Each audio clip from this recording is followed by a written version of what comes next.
Bonjour à tous, je suis Thomas Quélin, en charge des activités médias pour Artefact en France. Et j'ai la chance d'accueillir aujourd'hui Étienne Roure, Merci. expert GenAI au sein du studio Artefact 3000. Aujourd'hui, on va vous parler d'un cas d'usage qui nous tient à cœur, à la frontière entre la création et les médias. Notre objectif, c'est de vous démontrer que, alors que l'environnement Google Ads est de plus en plus gourmand en assets créatifs pour optimiser les performances, il est nécessaire pour vous, annonceurs, d'utiliser tout le potentiel de l'IA générative pour produire des assets créatifs à l'échelle et ainsi optimiser vos performances Google. Étienne, est-ce que tu peux déjà nous expliquer comment l'IA générative permet d'optimiser chaque étape du framework de communication? Tout à fait. Alors déjà, ce qui est assez intéressant de voir, c'est qu'aujourd'hui, l'IA générative va impacter vraiment toute la chaîne de valeur créative en partant de la conception jusqu'à la post-production. Déjà sur la conception, on constate qu'il y a à peu près 30 à 40% d'optimisation sur les tâches à faible valeur ajoutée qui vont pouvoir être du coup optimisées via l'IA générative, comme par exemple les phases de mood board.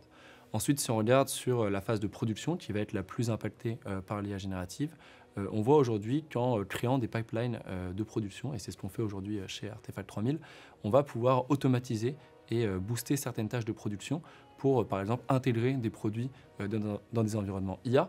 On va aussi pouvoir faire porter des accessoires à des mannequins. Et enfin, sur la partie donc, adaptation et donc déclinaison de ces assets, aujourd'hui, l'IA générative a la capacité d'aller prendre un key visual et de le décliner dans une dizaine de formats, parfois des vidéos, pour répondre justement à ce besoin des annonceurs qui manquent parfois d'assets créatifs pour animer les campagnes médias. Très bien. Est-ce que, Étienne, tu peux nous faire un retour d'expérience de quelques projets clients que tu as pu mettre en place ces 18 derniers mois? Tout à fait. Alors, il y a deux projets clients qui me viennent en tête. Le premier, c'est avec un des leaders du luxe aujourd'hui en France et dans le monde d'ailleurs, qui a fait appel à nous et à notre expertise pour produire des visuels avec de l'IA générative, donc une quinzaine de visuels. Et on a vu justement que le workflow avait été complètement transformé grâce à l'IA générative, puisqu'on a su se dédouaner des photoshoots, notamment par l'arrivée des digital twins, donc qui sont des versions 3D des produits.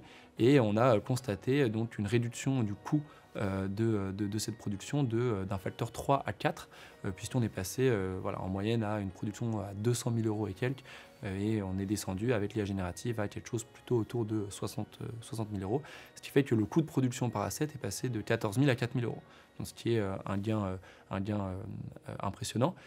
Et le deuxième cas d'usage dont je pourrais parler, c'est sur la même typologie de projet, mais pour un retailer français et européen qui fait de la fourniture de jardin, qui a fait appel à notre expertise pour justement cette fois créer une pipeline de création automatisée qui, en partant d'un patchwork de produit sur un fond blanc, pourrait l'intégrer dans un environnement avec de l'IA, avec du coup tout un tas de modules, de modèles open source, etc. Et ensuite le décliner en une dizaine, une cinquantaine de variants pour justement accompagner les campagnes médias et avoir plus de volume de création pour l'utiliser dans le média ou même parfois dans du e-commerce. Et du coup, est-ce que tu pourrais nous illustrer un petit peu quelques KPI intéressants de tes clients justement dans le média qui ont constaté un uplift grâce à l'utilisation de l'IA générative pour augmenter le volume des assets?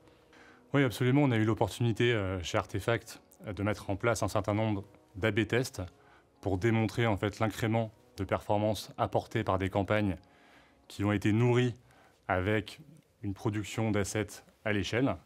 Donc typiquement, on a A/B testé une situation où on avait finalement un nombre assez classique ou traditionnel d'assets créatifs à disposition. On les a A/B testés contre des campagnes dans lesquelles on a pu bénéficier du plein potentiel d'assets créatifs, que ce soit des assets vidéo ou des assets statiques.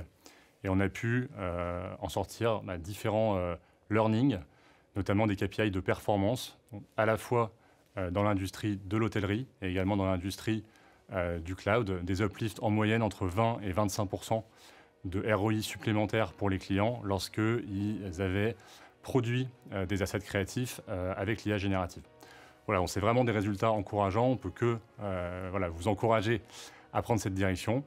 Et évidemment, on est à votre disposition pour en parler. Merci beaucoup, Étienne, pour ce partage. Merci à toi, merci Thomas. Et merci de nous avoir écoutés.